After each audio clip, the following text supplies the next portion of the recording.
कहते हैं कि बचपन किसी भी इंसान की लाइफ का सबसे जरूरी और सबसे अहम हिस्सा होता है।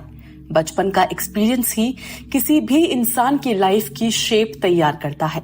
किसी शख्स का बचपन कैसा बीता है, वो न सिर्फ ये तय करता है कि वो बड़ा होकर कैसा इंसान बनेगा, बल्कि ये भी तय करता है कि ताउम्र उसकी दिमागी हालत कैसी रहेगी। अब तक की रिसर्च ये बताती है कि दुनिया में जितने भी खूंखार किलर या सीरियल किलर हुए, उनका बचपन बहुत ही खराब बीता था। उनके साथ बचपन में ज्यादती हुई थी। उन्हें बचपन में हिंसा, रेप और न जाने कैसे कैसे क्राइम अपने सामने देखने पड़े या फिर खुद के साथ झेलने पड़े। बचपन के इन्हीं एक्सपीरियंस ने उन्हें सीरियल किलर बनने में एक बहुत ही इम्पोर्टेंट पार्ट प्ले किया। ऐसी ही एक सीरियल किलर थी एलीन वुरनोस।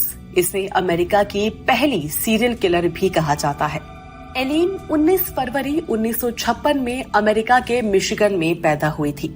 एलीन अपनी मां के पेट में ही थी जब उसके माँ बाप अलग हो गए थे। पिता ने पैदा होने से पहले हाथ छोड़ा तो मां ने 6 महीने में ही एलीन को छोड़ दिया था। बताया जाता है कि एलीन के पिता भी एक अपराधी थे और एक बच्चे को किडनैप करने और उसके साथ रेप करने के आरोप में जेल में बंद थे।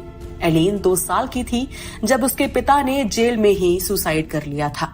एलीन और उसके भाई को दादा दादी के पास भेज दिया गया। दादी शराब के नशे में धुत रहती थी तो दादा आए दिन बेल्ट से एलीन को पीटा करते थे। एलीन से जुड़े कुछ दस्तावेज बताते हैं कि वो जब 6 साल की थी तब किसी ने उसको सेक्सुअली अब्यूज किया था, यानी उसके साथ यौन हिंसा हुई थी। 6 साल की एलीन के साथ हुई इस घटना ने उसके दिमाग में गहरी छाप छोड़ी थी। इसके बाद जब वो हाई स्कूल पहुंची तो एक दिन स्कूल के कुछ बच्चों ने एलीन के साथ गैंग रेप किया। इसके बाद एलीन ने स्कूल जाना ही छोड़ दिया। स्कूल छोड़े जाने से नाराज उसके दादा ने उसे घर से बाहर निकाल दिया और एलीन अब सड़क पर आ गई थी। बताया जाता है कि उस वक्त एलीन 14 साल की थी। पेट पालने के लिए एलीन ने शुरुआत में कुछ क्राइम किए। छोटी मोटी चोरी वगैरह के लिए उसे जेल भी जाना पड़ा था। खर्च निकलना मुश्किल हुआ तो एलीन ने सेक्स वर्कर बनने का सोचा। इस दौरान एलीन को जितने लोग मिले सभी ने एलीन के साथ मारपीट की। कुछ ने तो सारी हदें ही पार कर दी। इन्हीं सब के चलते एलीन के अंदर मर्दों के खिलाफ नफरत बढ़ती ही चली गई। साल दर साल एलीन के मन का रोष बढ़ता गया।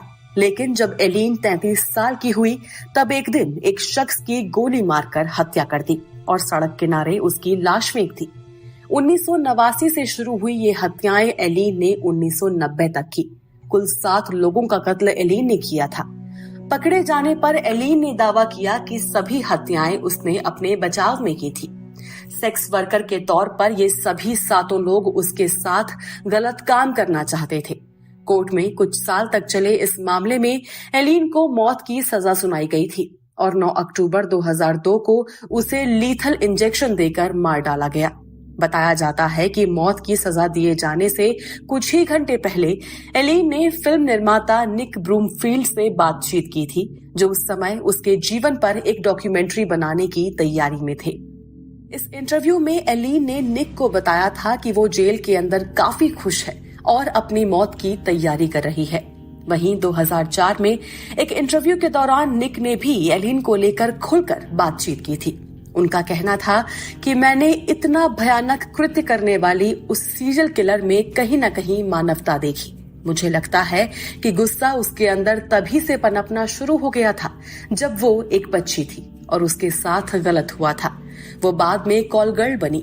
वहां भी उसके कुछ बुरे हादसे हुए, जिस कारण बचपन से उसके अंदर पनप रहा गुस्सा एक दिन अचानक फूट गया और वो सीरियल किलर बन गई। इस पूरे केस को लेकर और एलीन की जिंदगी को लेकर आप क्या सोचते हैं? जरूर शेयर कीजिए हमसे अपने व्यूज अपने कमेंट्स के थ्रू और सब्सक्राइब करना बिल्कुल ना भूलें हमारा चैनल।